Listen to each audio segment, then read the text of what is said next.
lahat, mga kapatid. Isaiah chapter 9 verse 6 sa ating mga Biblia. Yan po ay sa Old Testament.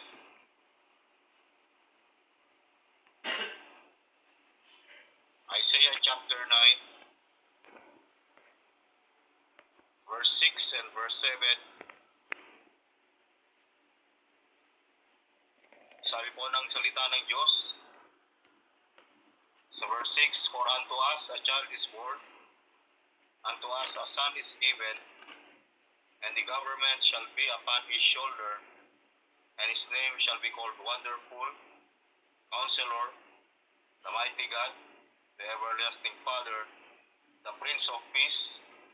Of the increase of his government and peace there shall be no end, upon the throne of David and upon his kingdom, to order it and to establish it with judgment and with justice from henceforth, even forever.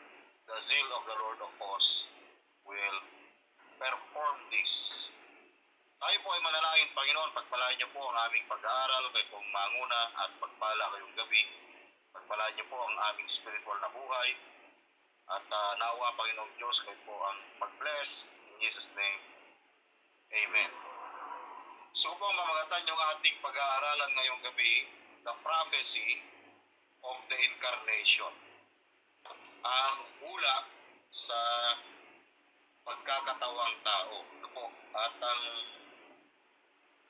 hula na ito ay na tinutukoy ng Biblia, na tinutukoy ni Isaiah po, mga kapatid, ay pumapatungkol po ito sa ating Panginoong Jesucristo. At wala pong ibang pinapatungkulan ang propesiya na ito sa Isaiah chapter 9 verse 6 and 7, kundi ang ating Panginoong Kristo na sinasabi na Isaiah, for unto us a child is born, unto us a son is given, and the government shall be upon his shoulder, and his name shall be called Wonderful, Counselor, the Mighty God, the Everlasting Father, and the Prince of Peace. Bago natupad po yung pangako ni Isaiah, o yung prophecy ni Isaiah, ay natupad po yung prophecy na ito doon po sa Matthew chapter 1 verse 21. Matthew chapter 1:21, sabi po ng salita ng Diyos, mga kapatid, and she shall bring forth a son, and thou shalt call his name Jesus, for he shall save his people from their sins.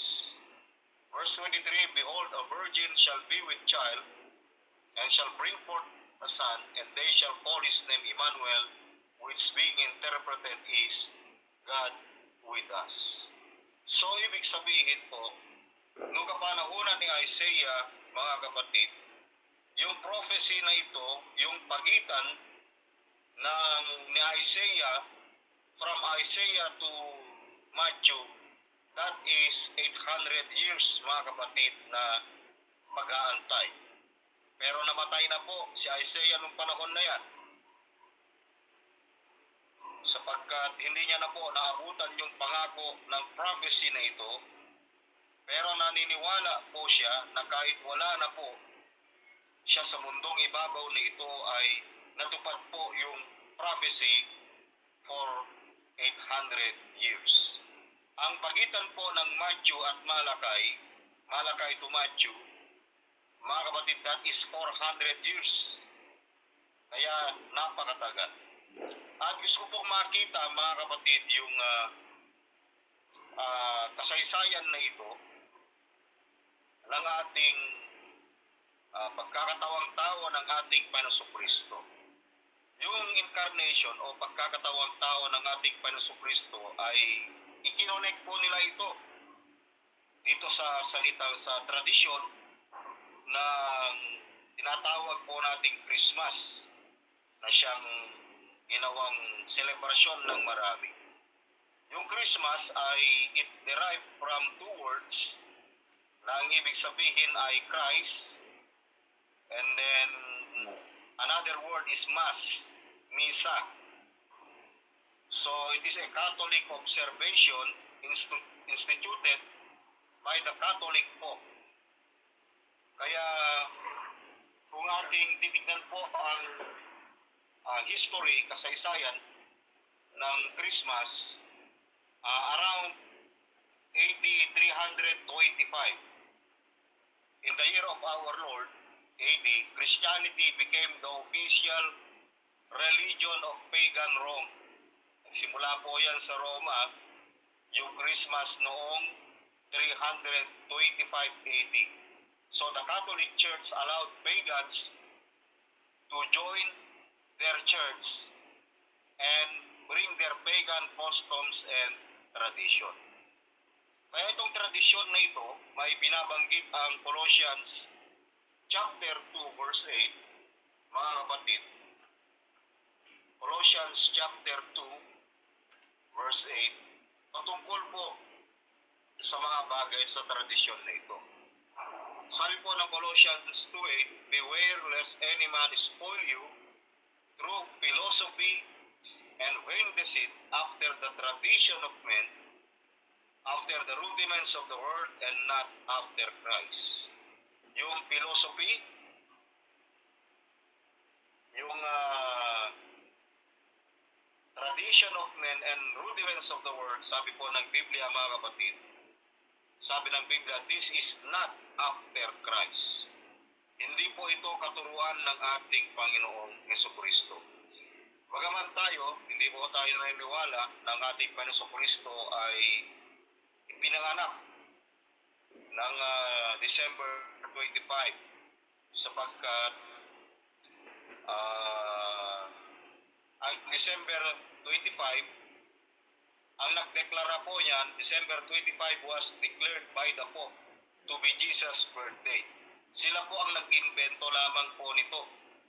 Kaya ang Christmas ay invention. It is not a historical birth of Christ, but it is a tradition, it is an invention. Ito po ay invention ng Pope ng Roma, when in actuality the date coincides with the pagan feast of Saturnalia. Ito po ay kinonside po nila doon sa pagan feast ng Saturnalia, and it pagan debauchery and worship of Baal, the sun god. So, in-spiritualize po nila, mga kapatid, para hindi ko halata, isinabay po nila itong pagan feast of Saturnalia, noong kapanahunan na yan. Kaya makikita po natin, the mother and child scene in a manger arrangement are not Mary and baby Jesus, but Semiramis. Si Semiramis ay asawa po ni Nimrod, yung great hunter sa Genesis, and baby Tammuz, yung kanilang baby, dahil reincarnated Nimrod. So makikita natin yan sa Ezekiel chapter 8, verse 14. Kung ating titignan, yung Ezekiel chapter 8,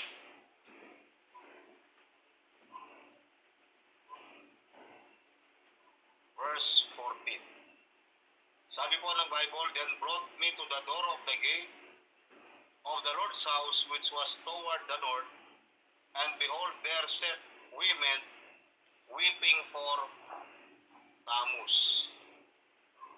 So, makikita po natin dito, yung si baby Tammuz, na anak ni Semiramis, ay ginawa po nila itong reincarnated Nimrod. Kaya si Tammuz po noon ay makikita po natin yung baby Jesus at yung baby na si Mother Mary, na hawak-hawak niya ay binaligtad po nila. Inadapt po nila yung senaryo na yun. Ginawa po nilang Mary and Jesus. Kaya dito po sa Biblia, makikita po natin na ang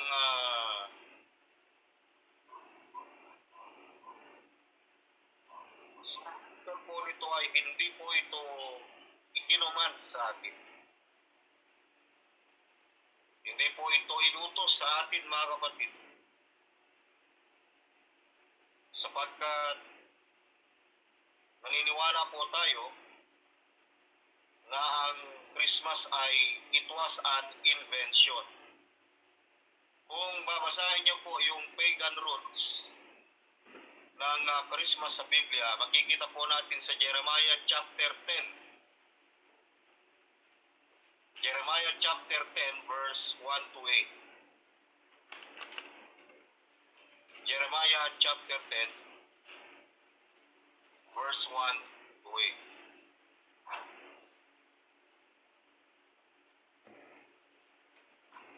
Yan. Jeremiah chapter 10, kung inyong papansinin po yan, verse 1 to 8. Verse 1, hear ye the word which the Lord speaketh unto you, O house of Israel. Thus saith the Lord, learn not the way of the heathen. Huwag mo kang matuto sa lakad ng mga paganong bansa. Be not dismayed at the signs of heaven, for the heathen are dismayed at them. Verse 3, Jeremiah 10:3. Tignan niyo po maigi. Ano po? For the customs, yan na. Ang kaugalian ng tao ng mga bayan ay walang kabuluhan. The customs of the people are vain, for one cutteth a tree out of the forest, sapagkat may pumuputol ng punong kahoy sa gubat, the work of the hands of the workman with the axe. Yung verse 3, tumutukoy po ito sa Christmas tree. Sa Jeremiah chapter 10 verse 3, customs of the people are vain, one cutteth a tree of the forest. Ano gagawin doon sa puno na kanilang pinutol? Verse 4. They deck it with silver, ginagayakan po nila ng pilak at ng ginto. They deck it with silver and with gold. They fasten it with nails and with hammers, that it move not. Talagang pinapatayo po nila ito at pinapakuan upang huwag makilos, that it move not. Verse 5. They are upright as the palm tree, kagaya daw po ito ng palm tree. But speak not, they must needs be born, because they cannot go. Be not afraid of them, for they cannot do evil, neither also is it in them to do good. So, ibig sabihin, hindi pa pala dumating ang ating Panginoong Kristo, yung Christmas tree, yung Pasko pala nito ay ginagawa na pala ng, pinapractice na pala ng Old Testament. Customs na pala nila to.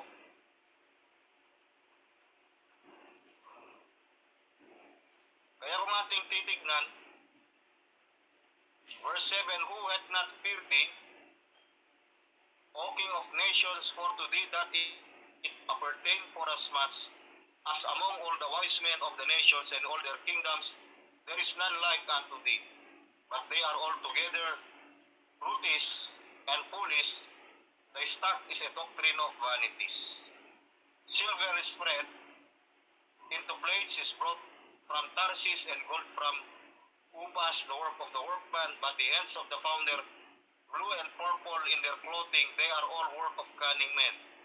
But the Lord is the true God, He is the living God, and an everlasting King. As His wrath, the earth shall tremble, and all the nations shall not be able to abide His indignation. So yung Christmas tree, yung puno pala na ginagayakan, nilalagyan ng mga decoration, ay it was the customs of the people. Panahon pa pala po ni Jeremiah po yan. Hindi pa dumating ang kapanganakan ng ating Panginoong Jesucristo. Kaya ito po ay bahagi pala ng tinatawag po nating Baal worship during that time. Kaya hindi ho natin pwedeng kunin yung traditional practice o yung custom para spiritualize po natin at gagawa po tayo ng misa para sa ating Panginoong Jesucristo. So, gusto po natin makita ngayon, mga kapatid, yun po yung kasaysayan po niyan. Napakarami pa pong mga dapat ipaliwanag po sa kasaysayan ng Christmas. Ano po? Salamat sa Diyos sapagkat tayo ay tinanggal ng Panginoon sa ganoong mga paniniwala. Amen. So ano bang bagay na makita po natin? Yung prophecy ng incarnation. Pag sinabi po natin incarnation o pagkakatawang tao, ang pagkakatawang tao ng Panginoon Kristo ay binabanggit po sa atin ng Biblia. For unto us a child is born. At dito, number one na makikita natin, the embodiment of God's grace. Ang sagisag ng biyaya ng Diyos. Ang biyaya ng Diyos ay dumating sa atin. It was unto us.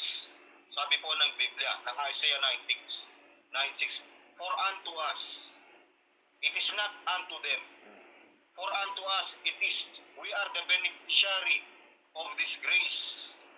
Kaya kung ating titignan yung references ng Luke chapter 2 verse 11, yung meaning ng kapanganakan ng ating Panginoong Kristo sa Luke chapter 2 verse 11, makikita natin yung biyaya ng Panginoon sa atin na yung legal na kaligtasan ay ipinanganak sa atin, mga kapatid, ipinanganak sa sabsaban at siya ay may sisilang sa bayan ng Bethlehem ng Judea.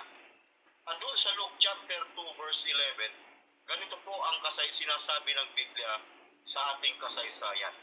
For unto you is born this day in the city of David a Savior, which is Christ the Lord.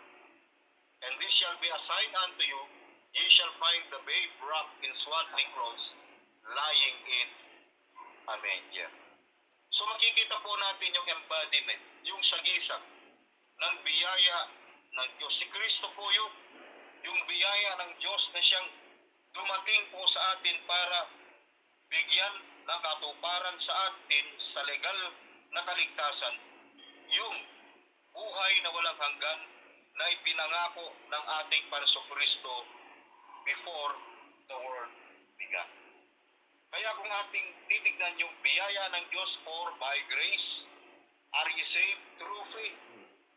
It's not of yourselves, it is the gift of God, not of works, lest any man should boast. So Christ is our saving grace. Siya po yung sentro ng biyaya, mga kapatid. He gave us His only Son. That is grace in John 3:16.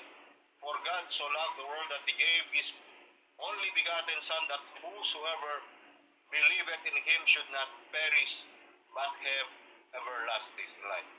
So this is the meaning of incarnation. Kung ating titignan ang John chapter 1 verse 1,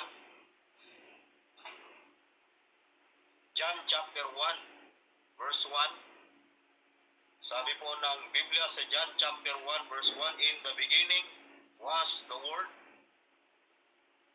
and the Word was with God, and the Word was God. Siya po yung verbo. Ang pasimula ang verbo, at ang verbo ay sumasa Diyos, at ang verbo ay Diyos. At yung verbo na ito na tinutukoy sa verse 14, and the Word was made flesh. Christ, the living Word. He was made flesh and dwelt among us, and we beheld His glory as of the only begotten of the Father. He is full of grace and truth. Siya po ay puno ng biyaya at ng katotohanan. Kaya siya po yung biyaya. Siya rin yung katotohanan. I am the way, John 14:6, the truth and the life, no man cometh unto the Father, but by me. So makikita po natin yung sagisap, yung kumakatawan sa biyaya ng Diyos ay walang iba kundi ang Panginoon Kristo, ng ibig sabihin ng Jesus ay Savior in Matthew 21, and He was with us, sabi ng Biblia in Matthew 1:23, He was called Emmanuel, which is being interpreted is God with us. Number 2 na makita po natin, mga kapatid, hindi lamang po it was unto us, for unto us, that is the embodiment of God's grace. A child is given the embodiment of God's glory. So hindi lamang po natin makita yung mystery of the incarnation, makikita rin po natin, mga kapatid, yung tinatawag po nating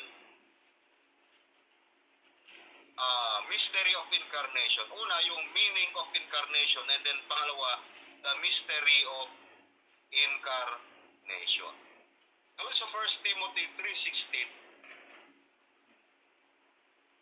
makikita po natin yung mystery ng kapanganakan. Kaya nga, yung kapanganakan ay mystery eh. Hindi natin alam kung kailan. 1 Timothy 3:16, walang binanggit po ng Biblia sapagkat may mga Jewish calendar na tinatawag, ginagawa na nung makapanahonan na yan.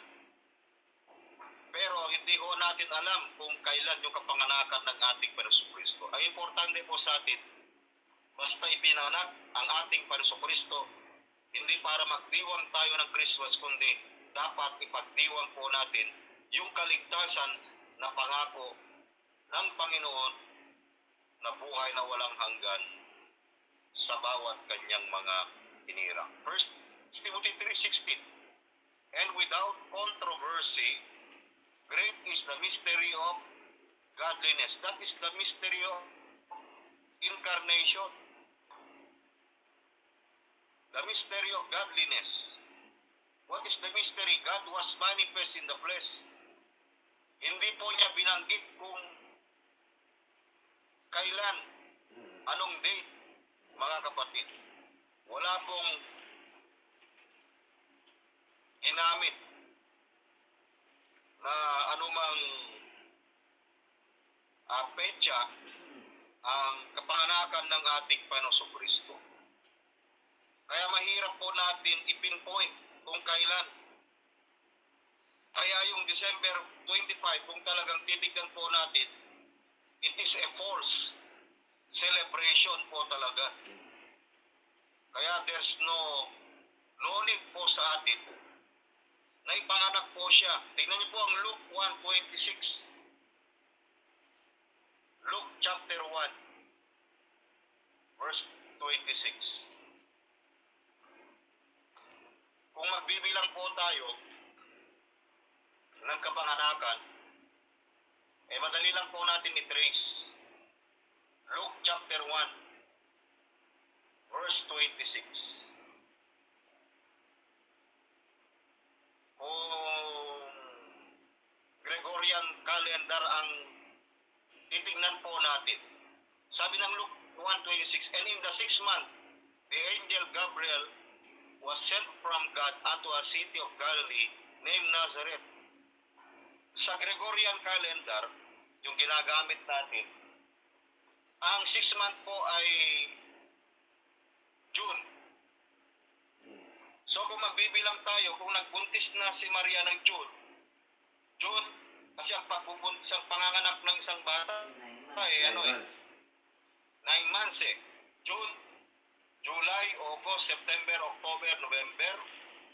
Kung December, 7 months. Kung pinanganak siya ng December, 7 months pa lang. So, ang Panginoon Kristo ay, anong tawag doon? Pag ipinanganak ng 7 months, premature. June, July, August, September, October, November, December, January, February. Either February or March.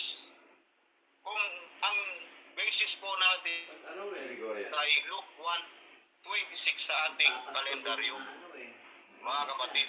Kasi ang 6 month in the 6th month, the angel Gabriel was sent from God unto the city of Galilee named Nazareth to a virgin espoused to a man whose name was Joseph, verse 27, of the house of David, and the virgin's name was Mary.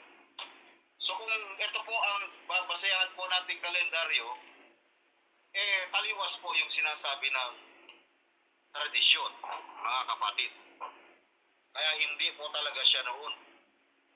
Hindi talaga. Pero alam ko po na napakahirap po nating paniwalaan yan kasi matagal nang naitatak po sa atin yan. Simula pa nung hindi pa tayo pinapanganak, practice na po yan ng ating mga sinaunang mga magulang. Pero kung alam po natin ang katotohanan at buksan ng Diyos yung ating katotohanan sa atin, makikita po natin yung katotohanan na hindi talaga siya ipinanganak sa kapanahonan at saka sa araw nito. Kaya kung ating tingnan yung binabanggit ng prophecy, He was born unto us, He dwelt among us, and we beheld His glory as of only begotten of the Father of grace and truth. So makita natin yung meaning of His incarnation. Pangalawa, the mystery of His incarnation. Bakit mystery? Sabi ng Biblia sa Isaiah chapter 7, 14, makikita po natin na mystery ito sapagkat siya lamang po yung naipanganak ng tinatawag po nating virgin birth ng Isaiah chapter 7 verse 14. Therefore the Lord Himself shall give you a sign. Behold, a virgin shall conceive and bear a son, and shall call His name Emmanuel. Virgin birth, He will bear a son, and shall call His name Emmanuel. Anong ibig sabihin ng Emmanuel? Matthew 1:23. Matthew chapter 1 verse 23. Sabi po ng Biblia, Matthew 1:23, behold, a virgin shall be with child. That is now the fulfillment of the prophecy. And shall bring forth a son, and they shall call his name Emmanuel, which being interpreted is God with us. Yun po ang ibig sabihin ng Emmanuel. Emmanuel, meaning, He is the embodiment of God's glory. Siya po yung sagisag ng kalwalhatian ng Panginoon na siyang nagkatawan, ipinanganak po sa atin para po tayo matugunan yung ating pangangailangan ng ating kaligtasan. Pangatlo, for unto us, the embodiment of God's grace, a child, the embodiment of God's glory. Pangatlo, the embodiment of God's greatness. Ang sagisag ng kadakilaan ng Diyos, a son is given. A son is given. Kaya kung ating titignan, ang Biblia, sa pangalan ng ating Panginoong Kristo, merong at least 256 names na pangalan na pumapatungkol sa ating Panginoong Kristo. Ilan po ang alam natin na pangalan ng Panginoong Kristo? Di ba? Kahit to Jesus Christ. Di ba? Wala na, napakahirap, 256. Pero kung titignan niyo po yung Isaiah, makikita po nyo yung kanyang pangalan na ibinigay sa kanya. Let's consider the names given to our Lord. He is called Wonderful. Kaya makikita natin kanina yung meaning of incarnation. Pangalawa, the message message of the mystery of incarnation, and then pangatlo, the message of incarnation. What is the message of the incarnation? He is called wonderful. Pag sinabi mong wonderful, supernatural, ibig sabihin, extraordinary. Walang kapantay yung kanyang kapanganakan. Napaka-extraordinary yung kanyang pangalan, yung kanyang kapanganakan. Isang hiwaga, mga kapatid. Yung kanyang pangalan is wonderful.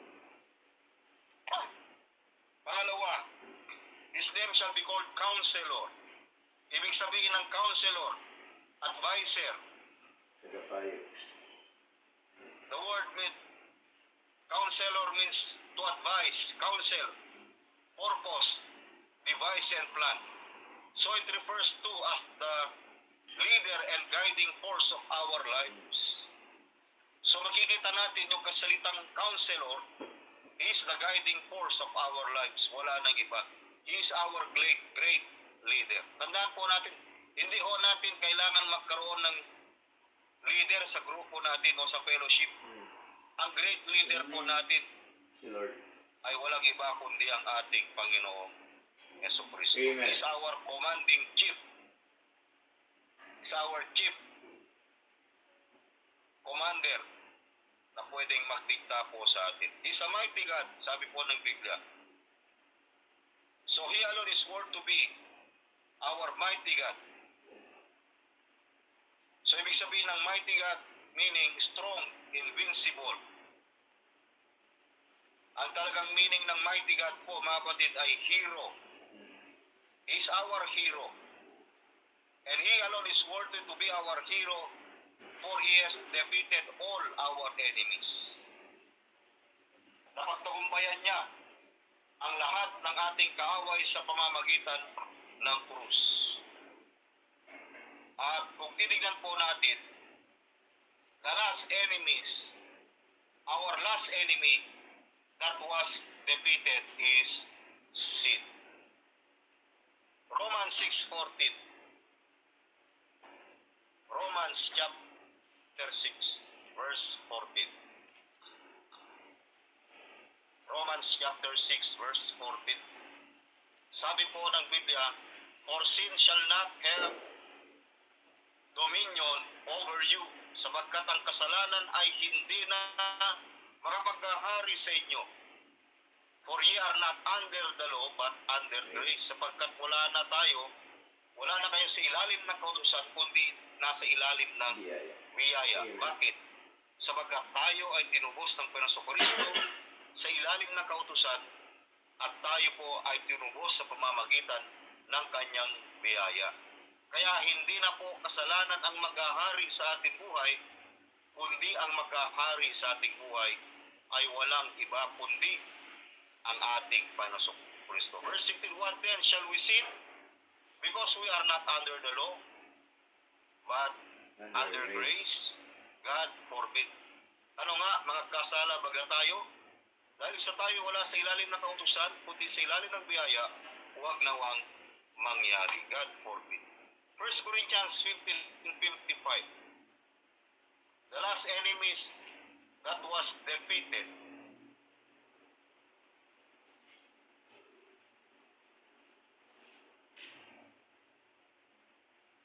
1 Corinthians 15:55. Sabi po ng Biblia, 1 Corinthians 15:55, O death, where is thy sting? O death, where is thy victory? The sting of death is sin, and the strain of sin is the law, but thanks be to God which giveth us the victory through our Lord Jesus Christ. Kaya tayo nagpapasalamat sa Diyos na nagbigay sa atin nagpagtatagumpay na magapi, mapagtagumpayan ang kasalanan, ang kamatayan, ay walang iba kundi ang kamatayan ng ating Jesucristo. Kaya the sting of death is sin. Alam po natin yung salitang sting ay kumbaga ito yung tibo ng kamatayan.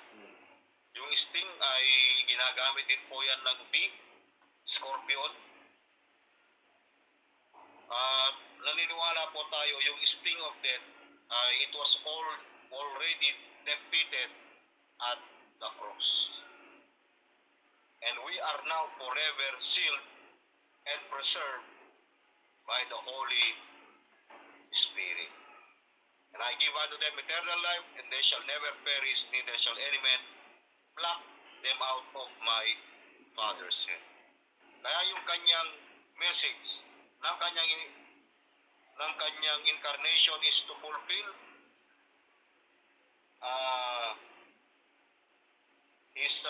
yung kanyang pangako na si Kristo is our ransom, our redemption, to fulfill, He's our Redeemer and our reconciliator. Yun yung tatlong bagay na ginamit po rito. And then, everlasting Father, mga batid. Pag sinabi mo nating He's our Father, He's our producer or generator, ibig sabihin, He's our supreme source. He brought us into being and sustains our lives by power. He fulfills His role as our Father by loving us, supporting us, sustaining us, comforting us, and providing for us in Matthew chapter 6, verse 25 to 33. But my God shall supply all your needs according to His riches in glory by Christ Jesus. He's the everlasting Father. He's the great I am. Kaya lahat ng I am ng Bible, that is referring only to the Lord Jesus Christ. And then last is the Prince of Peace. He will rule His kingdom in peace. The government shall be upon His shoulder, sabi po ng Biblia. How can He do this?